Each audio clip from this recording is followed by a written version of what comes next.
speak for 10 minutes and we'll do questions. Okay, great. Cool. I guess first, thanks to Nick for organising this and having us along.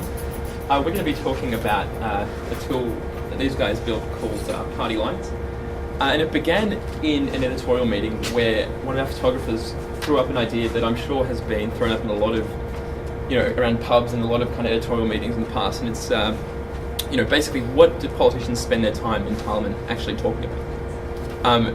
We have the sense that we only ever see what happens in Parliament through kind of sound bites at the end of the news or through, press releases. It's always kind of mediated through a spin doctor or through the media or something. And so we thought, is there a way to use data to sort of connect people directly to what's happening in Parliament?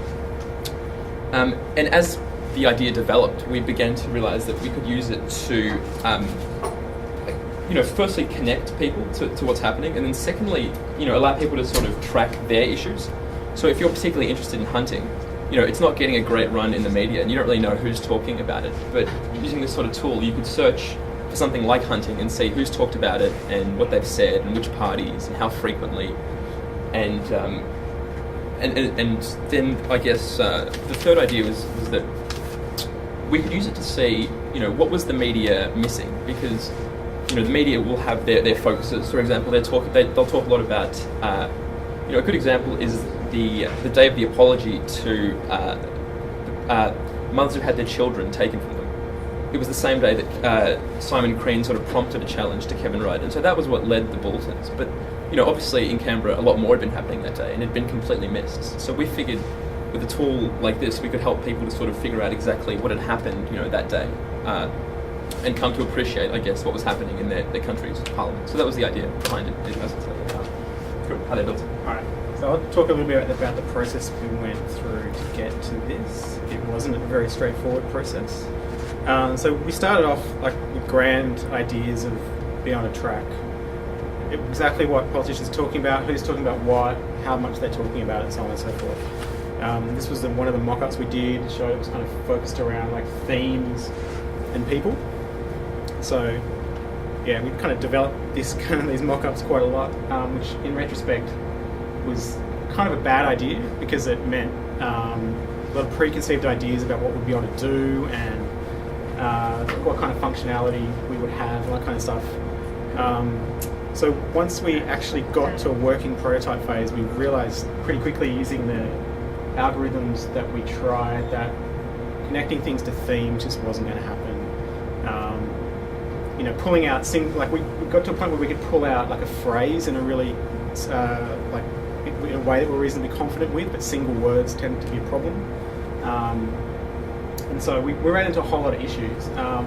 We actually ended up developing a fairly robust prototype that we demoed to the journalists, and they really liked it.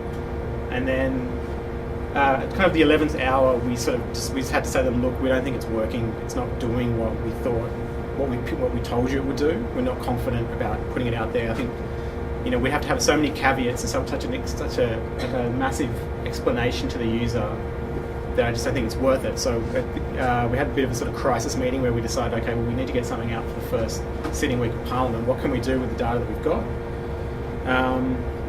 And so one of the early mock-ups had this kind of crappy visualization as just an example of kind of the kind of stuff that we could do with the data that we had. And people in the building liked it, so we thought, okay, we'll do that. So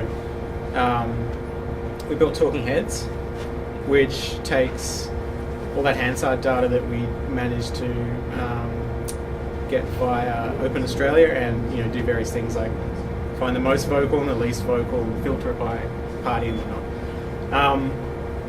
But we kind of felt like that was it was fun and it's nice, and you can make them all turn into cats if the internet connection is well good enough. Anyway, I'll come back to the cats. There we go. There you go.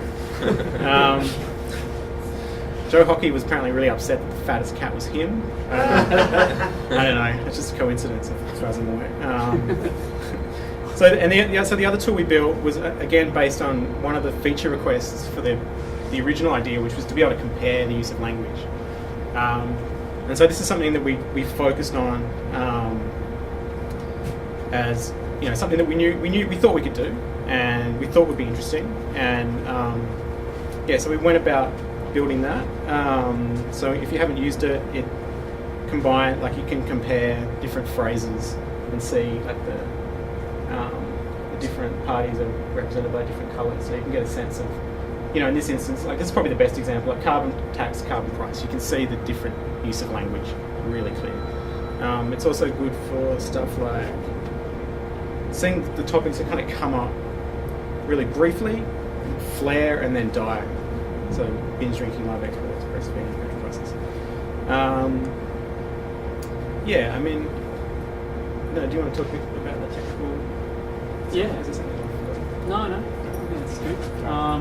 So I can talk a bit about the technology. I'm curious, who can I get the show of hands? Who is the hack?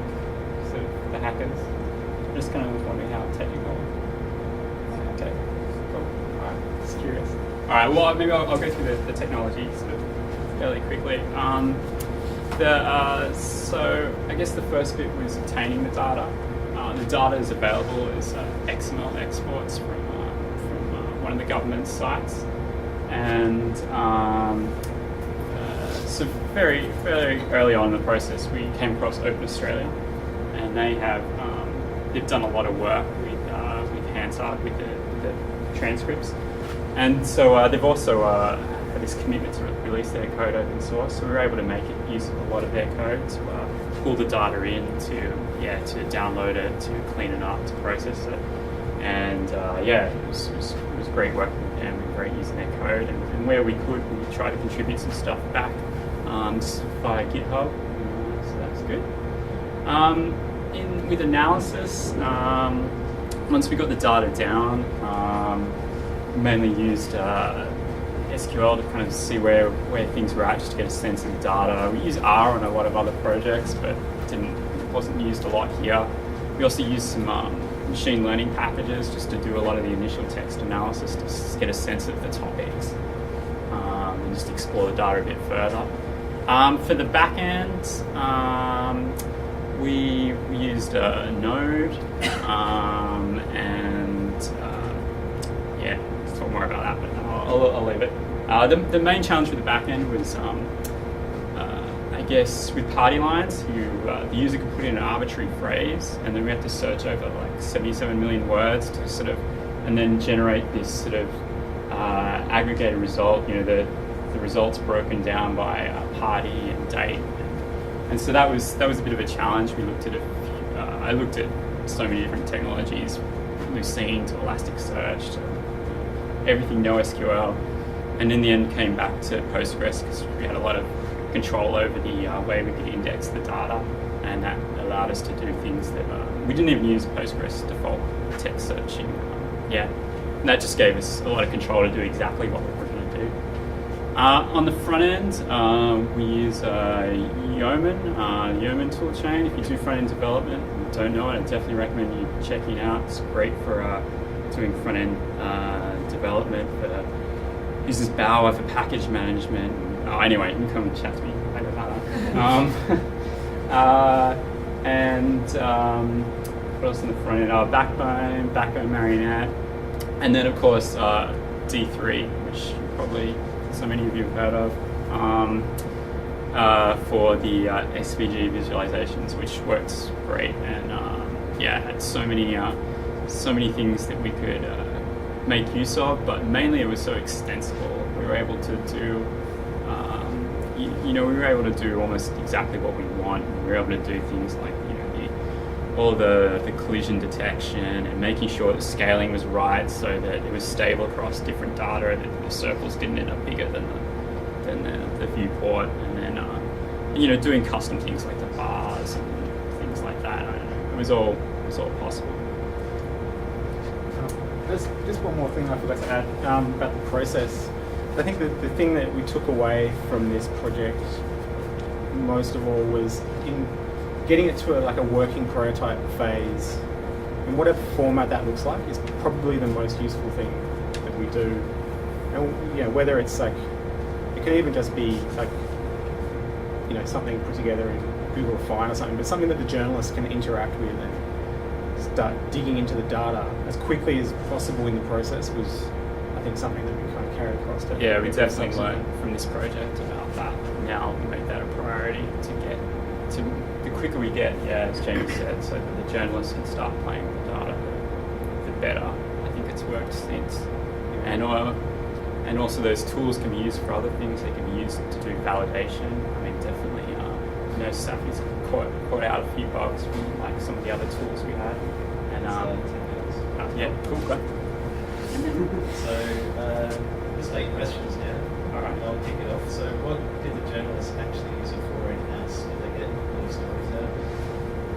Yeah, we did. We got we had set up a blog attached to it called Powerhouse. Oh, sure.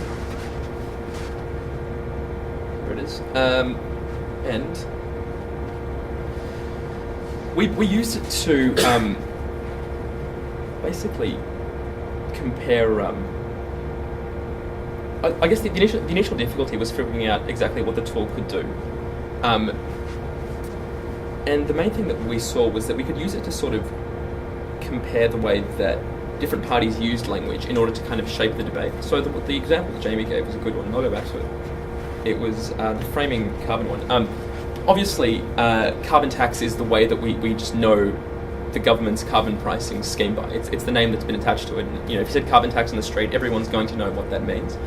And I think using party lines, we were able to, I guess, reverse engineer how that happened. Because we could see that initially the government had tried different ways of describing what ended up becoming the carbon tax before settling on carbon price. And when they used it, as you can see, the most mentions it got were like 200 a week. In contrast, there were some weeks where the LNP were using the term over 1,200 times a week. And the sheer effect of that is to kind of hammer it into the public consciousness. And we felt that using party lines, we could actually kind of show that and allow people to interact with it and sort of see the context in which it was used. And then price and pollution, by the way, was the Greens' attempt to brand it, which didn't do so well. As you can go down and see how many times in each speech it's just being kind of used, and it's pretty astonishing. And we found actually, I might try and find that post. We actually went. Anyone familiar with Godwin's law? The idea that whoever uses, we used a variation of it. It was whoever drops Hitler or Stalin in an argument first loses. We thought, what if we applied that to Parliament? And we looked for the most egregious uses of Hitler or Stalin. And I think my personal favourite was from Senator Ian MacDonald, who said that one can only assume that Senator Steve Hutchins was supporting the ultimate socialists, that is, communist Russia, when they joined with Nazi Germany to take over the world, he told the Senate. I can only assume, he went on to say, Senator Hutchins thinks there's something good about rolling over to aggression from socialist and Nazi combinations. So we could use it to pull kind of interesting things out like that. But the other way we used it was to support our traditional reporting. So we had a story about how the Labor Party had been deliberately trying to brand Tony Abbott as negative. And using party lines, we were able to actually go through every instance. I had to do this. This was my kind of my burden, to go through every single mention of the word negative or negativity in party lines over 2012 and figure out whether it was pertaining to the coalition and Tony Abbott. And we found that they'd used negative or negativity in that way 433 times in 1 year. And 112 of those times were from Julia Gillard about Tony Abbott or the coalition. And so we used those stats to support a column that Seca was writing that made the point that, both parties are at it trying to brand the other leader. And so that was the kind of variety of ways that we could use it for its own stories, for its own kind of funny little insights, but then also to support our traditional reporting. You guys also, the journalists also used the prototype that we built for the original That's project. Right. Because they understand all the caveats. We don't have to put a massive explainer in. That's right. Yeah, we were able to use it to, for example, when Julia Gillard, when the Greens and Labor broke their alliance or whatever they had. Julia Gillard came out and said that the Greens were a single-issue protest party, but we were able to go through the old data and filter certain phrases by party and by year, and I'm not going to look it up now, but we basically created a chart showing what the most talked about issues were by the Greens, or the issues that came up, most often, in the data from the Greens, and we found that they actually spanned a whole bunch of issues. There was the war in Afghanistan, there was dental health, there was single parents, there was income management, and so we were able to actually, take a term that was out in the public debate and test it against party lines and say that, well, we actually found that this doesn't match up to reality according to this tool, and then offer that same service to people to say, if your local member says, look, I've been big on the issue of single parents, and that's why you should vote for me. We encourage people to go and jump on this tool and type in single parents and figure out if that person's talking about it, and if not, who is, and so on.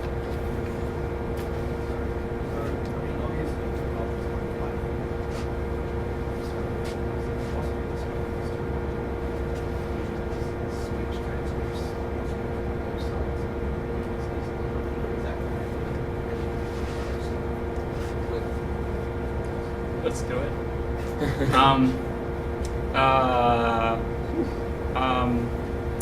Possibly. Wow, I hadn't thought of that, but yeah, it could be done. I guess gathering up that data would be the main thing. This is the aggregation of the data is automated, so when the new Hansard transcripts come out, it updates. So that would be something. But I know that the site that we get and that Open Australia gets the data from, they also there's also a database of press releases related to politicians. Yeah, it's sort of special in the Open Australia mailing list about actually looking at something like that. So it's a central hub of press releases. Yeah. Like, public express them on the website. Oh yeah. We know people. But it's certainly a great idea. I mean, that would be the next place you'd take it.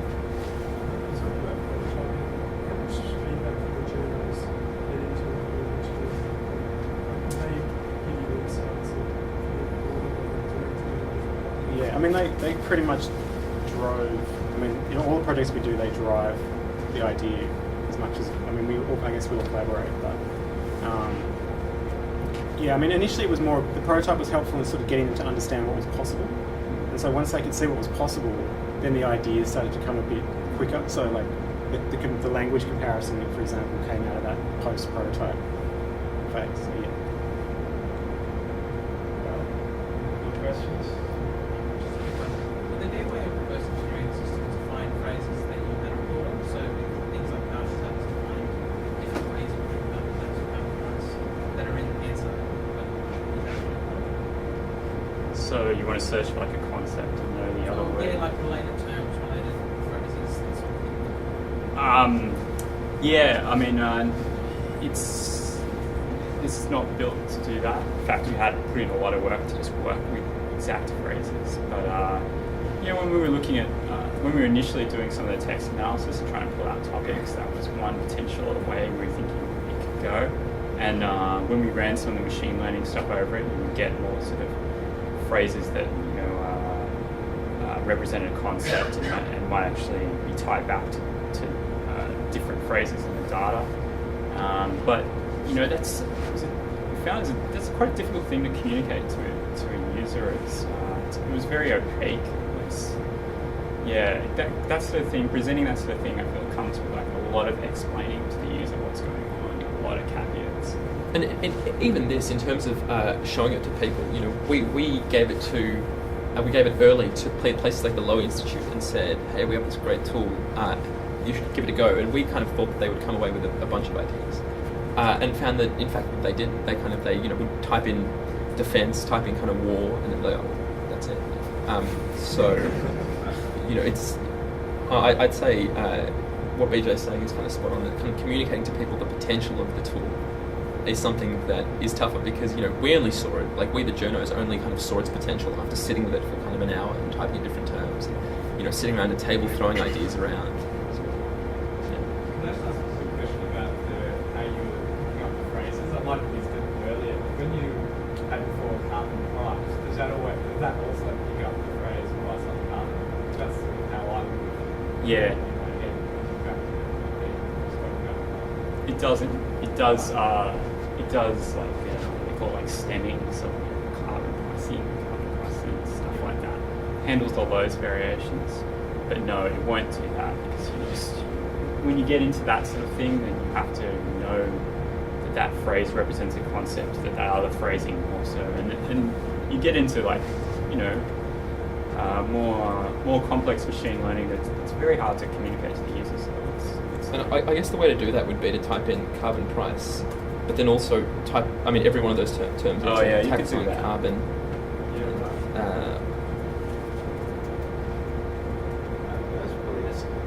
Yeah, okay. Finish it there and Yeah. have a chat later on if we've got more questions. So next up we've got George from Fairfax, and I've got The Wills. names. Will and Will from Sydney Uni.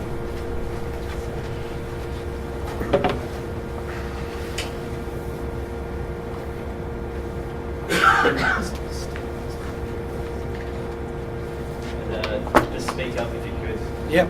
Get a bit of something. I like being loud. Let's fill out some. I'm just going to open by saying I could not agree more with you guys. Everything you said is exactly the sort of experience we're in. So what the topic we're going to be talking on today is actually follows on what you guys are talking about, which is how to draw concepts out of mass corpuses of text. And it's a platform that we've codenamed Fizzing Panda. It's a great name. No one knows what it means, which is good because that means they have to come and ask me what it means. So they don't come with any prior knowledge. So this is a collaboration between Fairfax Media and the Schwa Lab at SIT, the School of Information Technology at Sydney Uni. So that's a Fizzing Panda. So the challenge for us was how to unlock a massive corpus of news text, photos, and videos. We've got 25 million photos. We've got 187 years of text. We've got we're one of the largest producers of video in Australia, like short form video, I should say, not how then do we take this unstructured text and make it machine readable? Because we want to do all these kinds of cool hacks and tricks with it. How do we provide this? Therefore, the output of this, how do we provide news discovery tools for our readers? And then augment the workflows so that our editors and journalists can then use that, like you guys said, to discover better stories, the outliers, those sort of interesting things. So, I've got to give props to our partners. So, Sydney Uni, Schwa Labs, on that side of the academic fence, Fairfax Media and Future Services, which is my team, and Capital Markets CRC is the sort of glue that holds us together. So this is very much about the robots and dinosaurs meeting. So we've got a lot of text. It's the classic newsprint being sucked in. We've got a lot of machines that want to read it and interpret it, and it's about how can we make these come together. So if I could describe Fizzing Panda in a tweet, which I did this afternoon, is a state-of-the-art computational linguistics platform trained on Australian news text by journalists. So I've been working on this project for 2 years. I've been in meetings with people and we talk about computational linguistics and no one gets it. We sit around, we can talk about it for days and it's really hard. So the best thing to do is to actually start demoing it. But this all stems from my belief, and this is just a conjecture, I haven't been able to prove it yet, that all news, transactions and events can be expressed as entity interactions. Entity A did something in entity B to entity C, and if you can pull these threads out, you can actually reinterpret the stories, recombine the stories.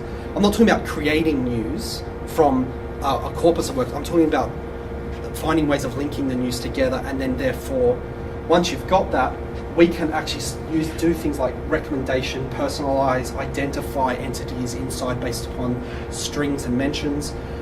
We can now cluster these things together as concepts, and then we can use that as a discovery tool.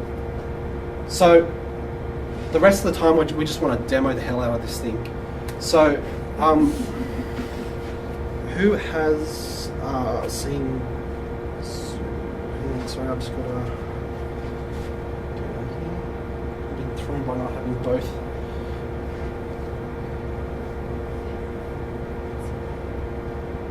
So our first experiment was in Zoom, which we've softly launched on the smh.com. So this is using Fizzing Panda, but it's very much a tool that the topic here is Aldi, and this is the timeline of stories that we try to show. There's 27 years of data loaded, and it can go all the way back, and you'll see the first mentions of Aldi, and that line will keep going back, I think, to 1987 things. And then we're trying to show,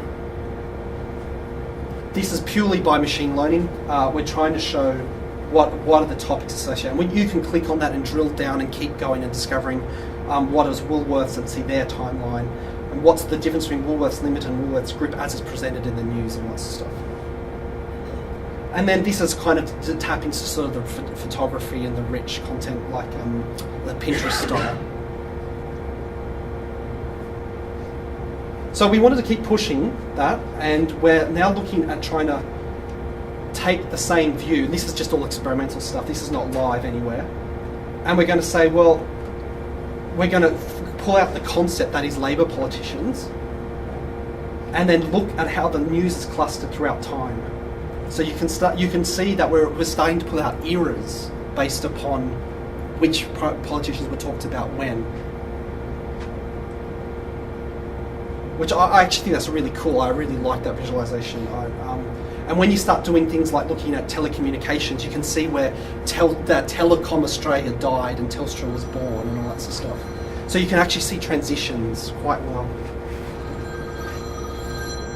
Okay, I'm just going to hand it over to the Wills, and they're going to take you through some more. Yep. We're going to do that one first. Yep. Okay.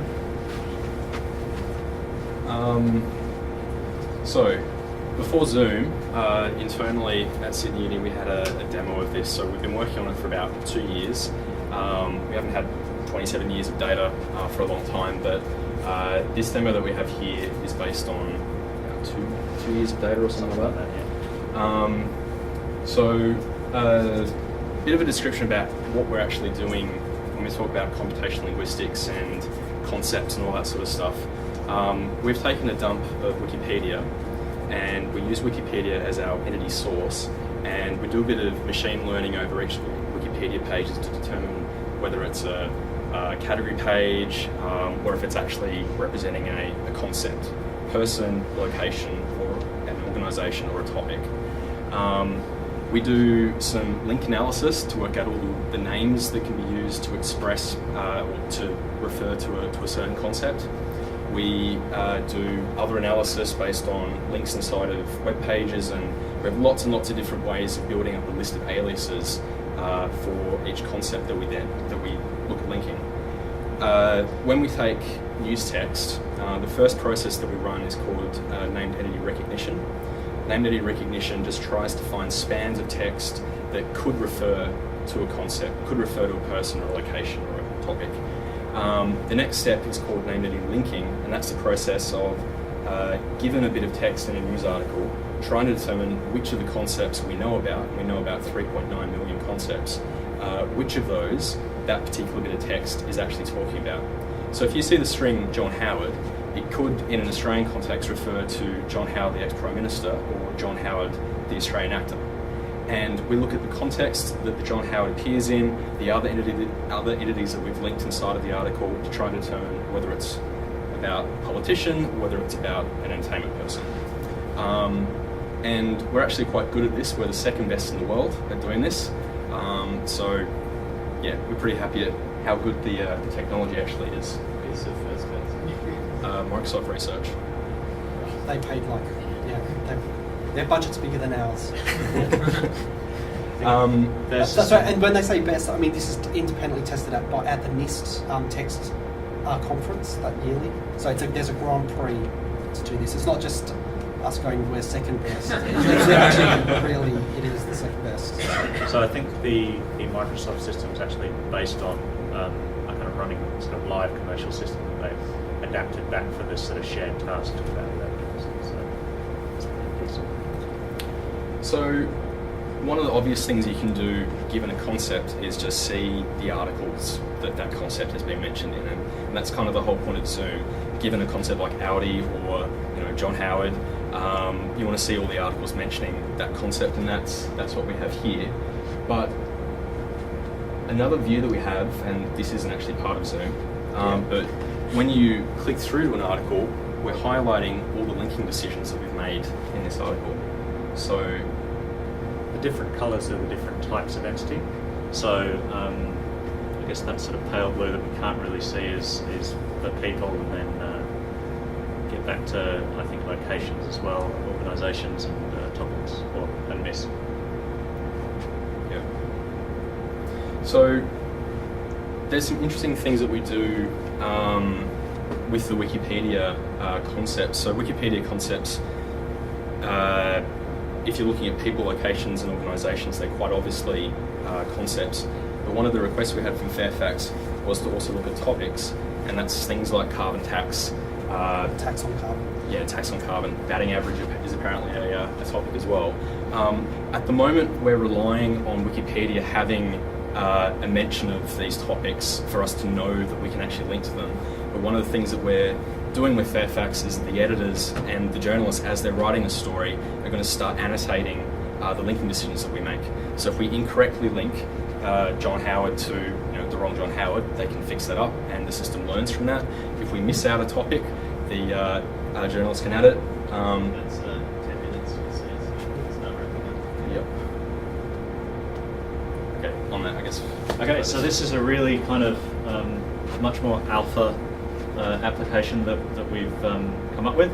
So the basic idea was that if we can do linking, well, can we use it to help improve and speed up story creation or anything like that? So what I hope is going to work is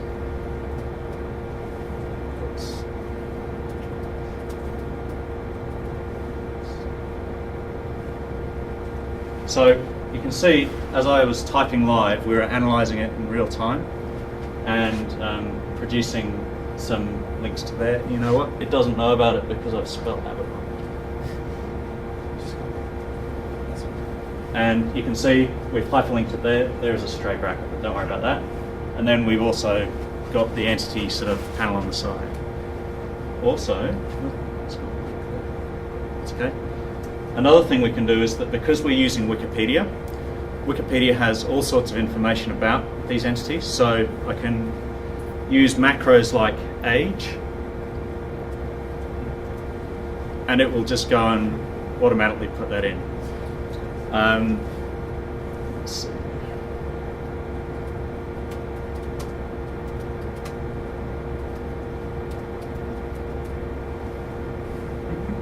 So basically, you can do as much as Wikipedia's got information for. But we're going to get our journalists to start. That's why I'm saying it's going to be annotated by journalists. They're going to start fact filling now, and we're working on algorithms at the moment to actually extract facts from text. So is a date of birth mentioned? Is an event? Is a Logie win mentioned? Has someone set a star sign in an entertainment thing? These things will start being pulled in. So as the journalist was typing in the new CMS we're building, the story gets edited. The story gets created and edited, and over here it will start searching like a personal assistant on their behalf through all of our video archives, all of our photo archives, Hansard. We even got WikiLeaks pumped in there, and all these other things. And the final goal, I'm sorry, I will finish up here, is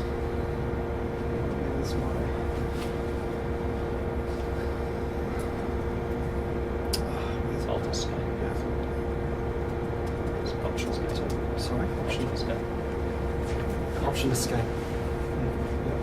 Did you close it down? Sorry, I just can't see it. Yeah, it's alright. And the final thing, and I've actually got a working demo of this, a working video of this, is we are also applying it to video. So we're now feeding through video daily.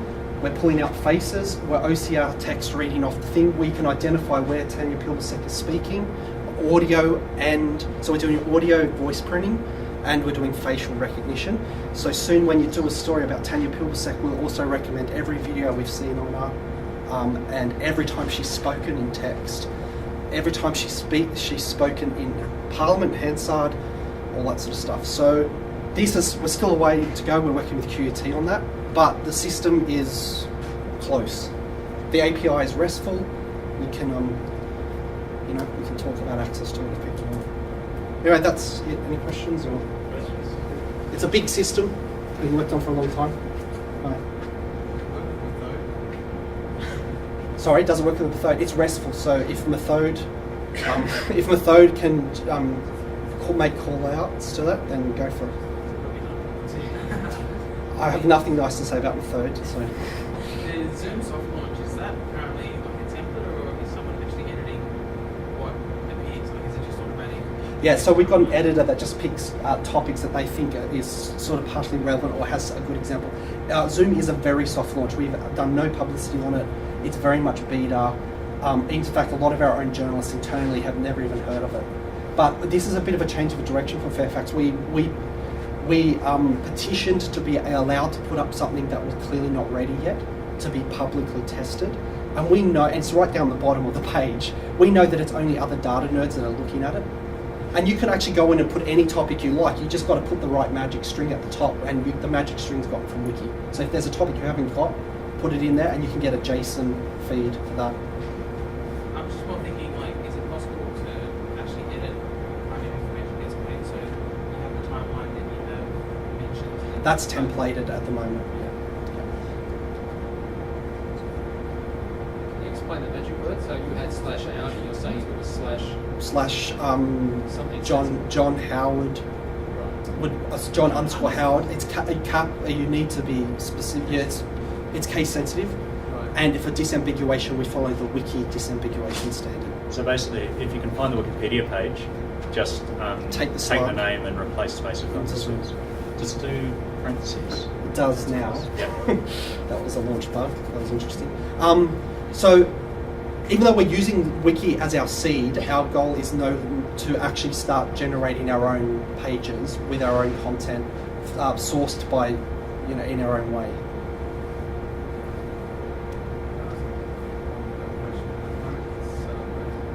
Is there going to be a point where you can just track emerging trends, emerging phrases?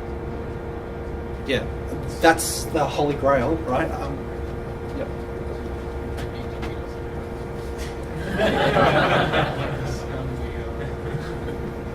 It's a tough crowd, Nick. Yeah, so in our demo, we do have training people and training organisations. This is a snapshot of a few months ago because we've been concentrating on Zoom since. So The answer is it's not easy. It can pull some stuff. I've seen it pull out some concepts, and it's based upon frequency of mentions. There is a sweet spot between a concept being mentioned too infrequently, where it's very noisy, or too much and it's too general, like Australia. If you put Australia in Zoom, you're going to get the most diverse. Because do we mean the landmass, the continent? Do we mean the government of Australia? Do we mean Australians? Do we mean the culture of Australia, the products of Australia? It gets journalists refer to Australia as shorthand for a whole number of things. So big topics, like topics that you mentioned a lot, Sydney, Australia, United States, it's going to be a very diverse thing. And you also see that when you look at something like Australia, the co-mentions with South Africa and England are very high because we so often talk about those countries together in sport. And we write so many articles. So this is actually a reflection tool for our own journalists to look at how do we actually refer to Australia? How do we refer to Julia Gillard? How do we write about these people? It's interesting stuff. The data is massive. I mean, how many? What's the size of it? There's a bit over 3 million articles over 27 years, and we've got OCR'd text back to 1830, I think. And we're about to hand over 25 million photos to be facial recognition. So it's a big, and it's going to take a long time, but it's going to get better and better and better. We haven't even talked about the ability for letting the users train the system by their own standards as well, which is a passionate topic of mine. But anyway.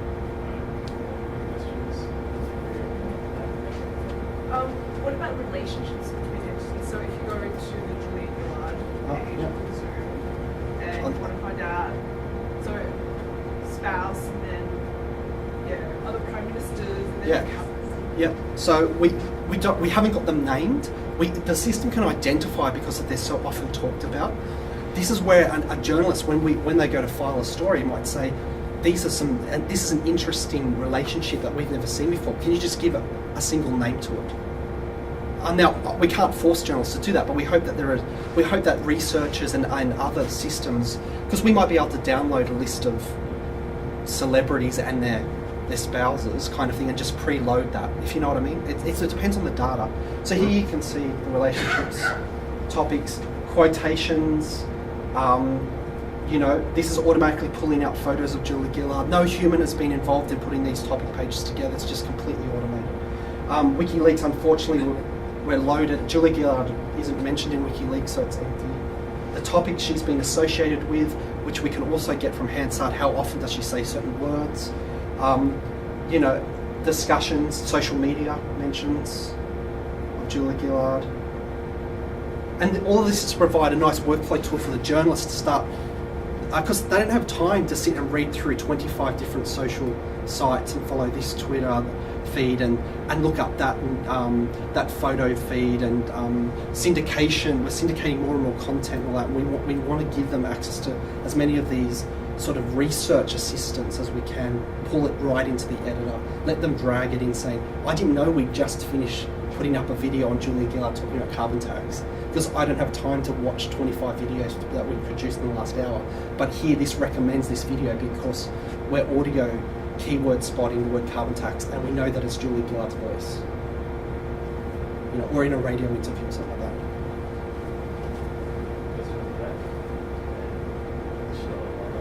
It's pretty casual. Hi. Since entities associate with each other, the interesting in the meaning as well as the context, you can use semantic web concepts instead of that. Well, I know we've talked about it, and also using this to embed back micro-formatted data. So when we talk about Julia Gillard, actually having some of this factual data about which Julia Gillard we mean, but You can extract some of the relation data just from Wikipedia info boxes, so that might actually be spouses, which is how we got Tony Abbott's wife. But we're also starting to look at Freebase for more of that structured data, because also, quite apart from being able to be a more useful tool, it can help us actually make the linking decisions in the first place. So if we see Margaret Abbott, then maybe it's more likely to be Tony Abbott. Well, we're also going to start putting in behavioural data, so looking at counts of stuff. So if there's 25 articles written about Tony Abbott, and someone in a comment just said, in that section says Tony, it's more likely that they were talking about Tony Abbott. So we're going to be also using traffic data to help make more intelligent decisions about what it might be. So the system learned that Mad Monk was equated to Tony Abbott, but this is where a journalist types in a story and invents a catchphrase, and the system says, I don't know who you're talking about. And all they've got to do is say, I meant Tony Abbott.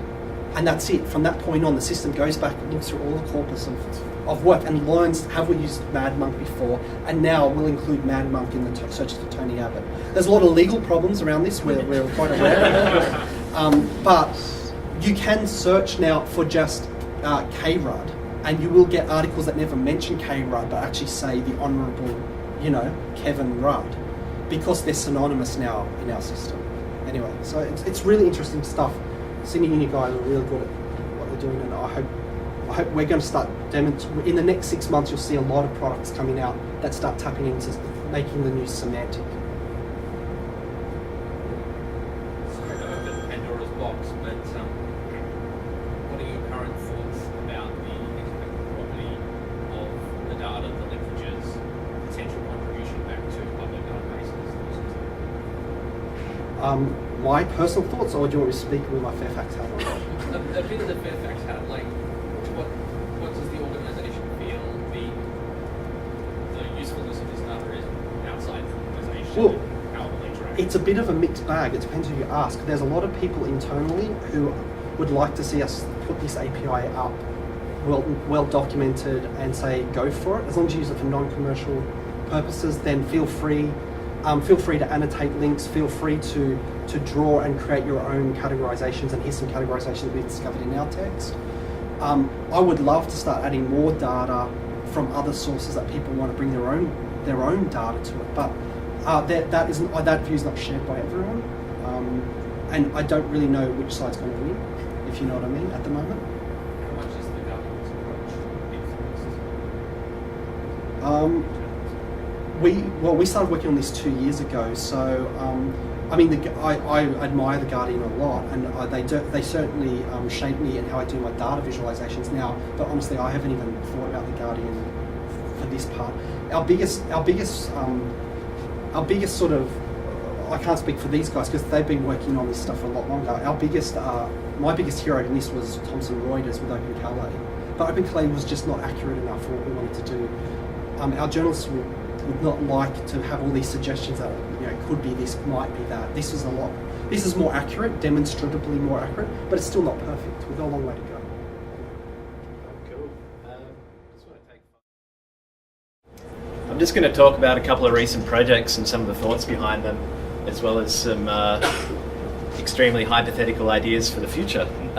So this is all about games and news and what happens when they come together. It's not about gamification per se, just want to make that clear. There is no gamification in this talk. So straight into it, this is a project I did for Anzac Day, which is basically just a reproduction of Game of Two Up in a pub. If you're a journalist, there's a little bit of 8-bit music that goes with it. If you're a journalist, you'd be used to writing a kind of little feature photo story about going down to the local pub, getting some photos with a few characters, they're spinning the thing, they're doing all that, gets run in the paper. This is basically an interactive version of that kind of story, if you think of it like that. So, the bartender's here, he's got a little text spiel, then you can learn more about 2UP or play the game, so we'll just give you a quick demo. You get $20, and then you can bet. An old mate here throws the coins, and then you see if you win or lose.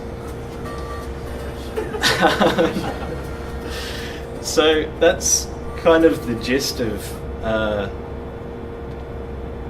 the project itself, and now I'll talk a little bit more about the kind of reasoning behind it. So first of all, I'll tell you how it was built.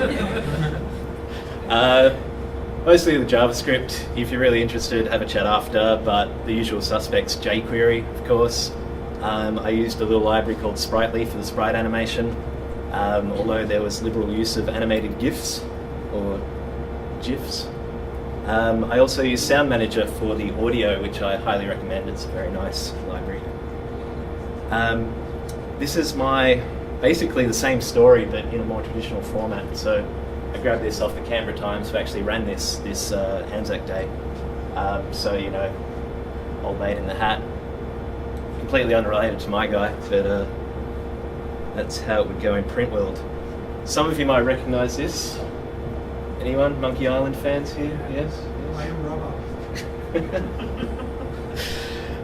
So this is kind of the inspiration for the format, I guess. And I'm going to talk a bit about how you can take, I guess, concepts from games and use them to present newsy type things. I mean, obviously it's not hard news. You wouldn't do this with a car crash or something. But yeah, I mean, the general concept. So Monkey Island was an old school kind of point and click adventure game where you'd get shown these little scenes. You'd be able to click on things and go, what is this? Talk to this guy, that kind of stuff. And I think you can use that to show newsy stuff. So, I mean, obviously you've got this pub scene where people are playing 2UP. This is just another one, King's Quest. And, you can maybe even talk to some people and then transcribe their actual words, put them in the little game, and then it's not just a game demonstrating 2UP, it's an interview, but in the format of an 8-bit game. This is another project.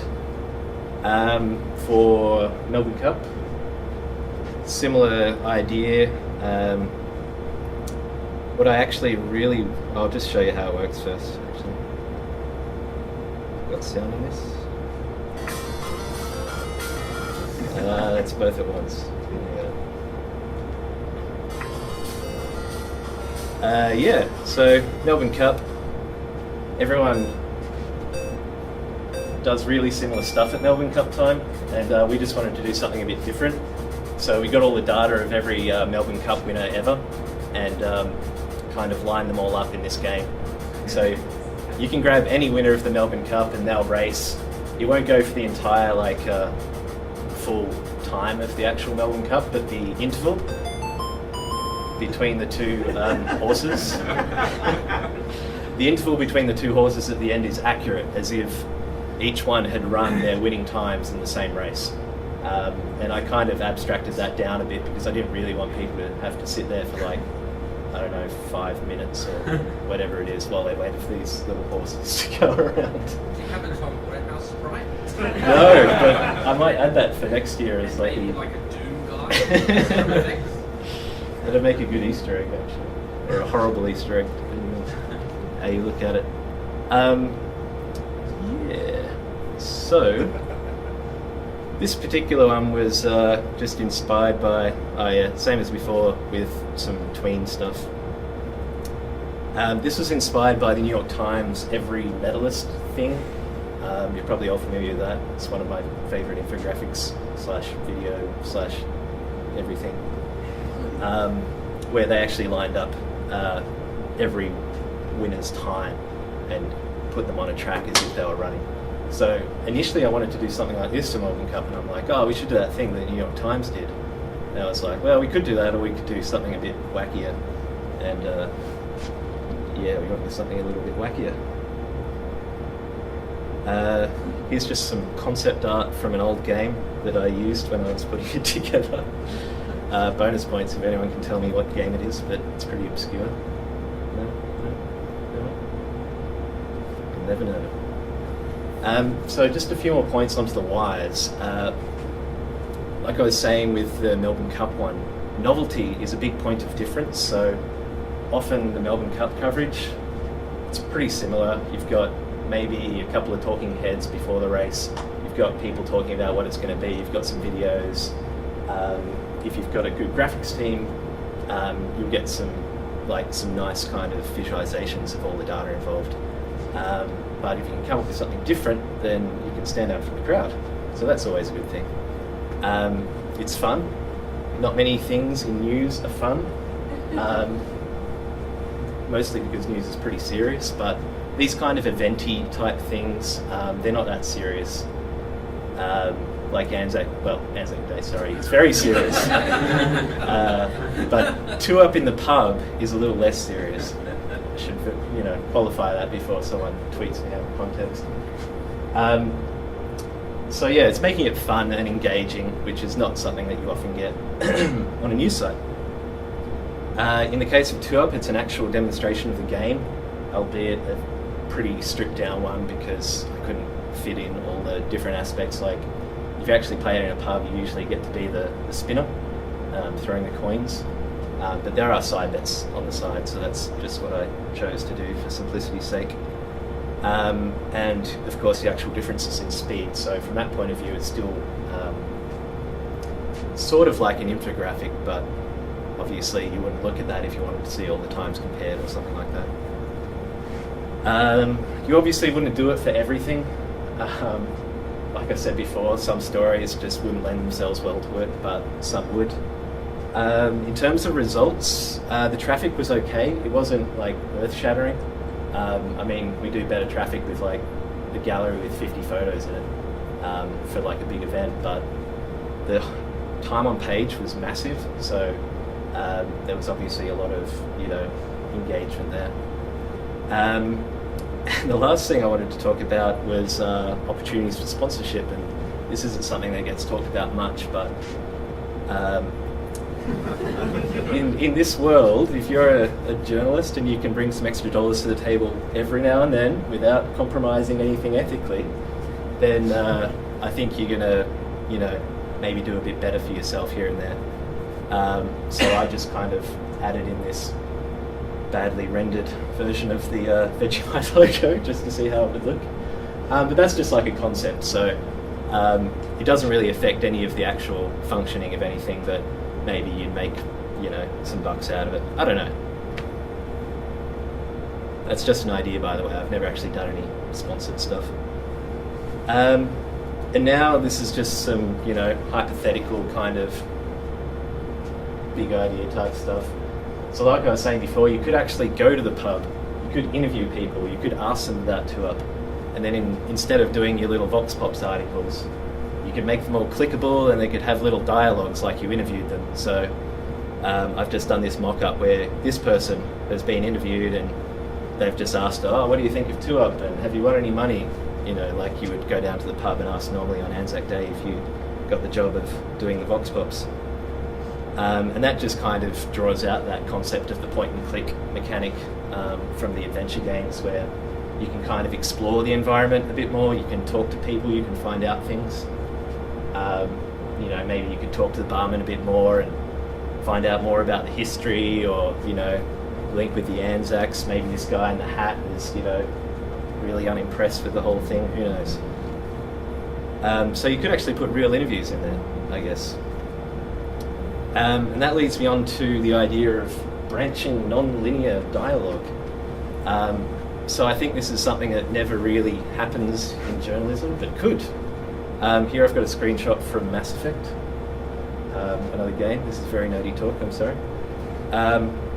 So the idea of branching dialogue, it's kind of there in the TwoUp thing, but you could do it more so, and you could do it with video, I think. Like, shoot a video interview, ask different questions, and then set up a little, kind of like a little widget where you've got the video up here, and you've got the questions in text below it, and you can click on a question, plays a response, click on a question, plays a response, go through sub-questions, and actually make the user or the reader into an interviewer.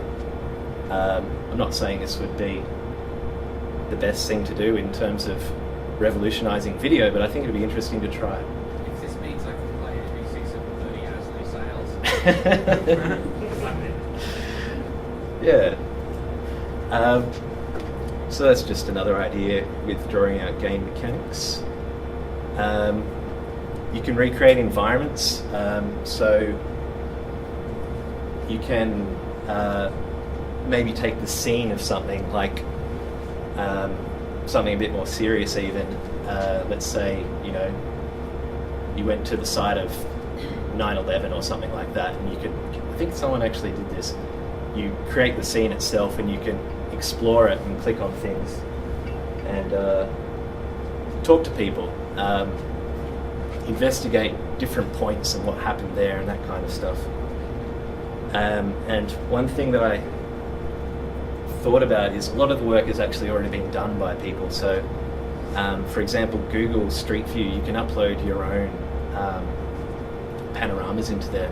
You can create custom panoramas that link off the actual Street View, and you can also add clickable overlays into it. So it wouldn't actually be that much development work from here to shoot your own panorama of a thing that you wanted to turn into like an interactive newsy thing, add the overlays, people can just walk into it like it's your regular Google Street View, and click around, explore things, that kind of stuff, play videos even. And that's pretty much it. Short and sweet. Questions? Suggestions? How much time do you spend when you get to start on these sort of things? I got to spend a fair bit of time on the Melbourne Cup one, because it was the first time we'd done anything like that, and it was going to be a big day. And I actually, once I did all that work, I think it was about maybe a week on and off, we've reused that since for like the Black Caviar retirement. So I plugged in all the Black Caviar lightning stakes data instead. So now you can race Black Caviar against previous winners of the lightning stakes, that kind of stuff. And then the second time around, obviously it only took me like half an hour. So yeah, there was a big kind of upfront time investment. The Anzac Day thing, probably maybe day and a half all up because I'd already learned how to do everything the first time with Open Cup stuff.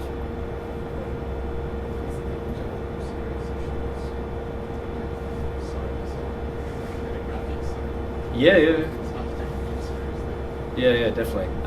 Like I said, like exploring the ground zero of 9/11. I think someone actually did that, and I'll dig up the link and tweet it out later. But you could shoot like a panorama of an environment and make certain things clickable, so people can actually have a look around and explore themselves. And that would be with real world photos. And yeah, definitely. It was a good thing, not exactly like that, but the feature in the New York Times on the Boston Marathon. They had a photo of where everyone was just before it happened. Ah, yeah. Click on the various spectators in the race and get internet data info on so Cool. connection into the stories with our own language. It's not quite freaky. Yeah. Awesome. About the slide of the tools you use as well. Sure. So that's the library for moving stuff around. And then these are the main ones for sprite animation and the audio. There's actually a suite of tools called Create.js as well, which Adobe sponsored. And if you want to work more with the Canvas element, they're pretty good. So they've got libraries for loading sprite assets and sound assets, and they've got their own tweening library, and one for manipulating the canvas as well. And if you check out the Create.js page, actually there's a lot of different HTML5 kind of interactive games and stuff that's been built with that. So that's worth taking a look at as well. But I kept it pretty simple with these ones because I didn't really need to do any crazy stuff. It's mostly, single animations here and there with sprite sheets.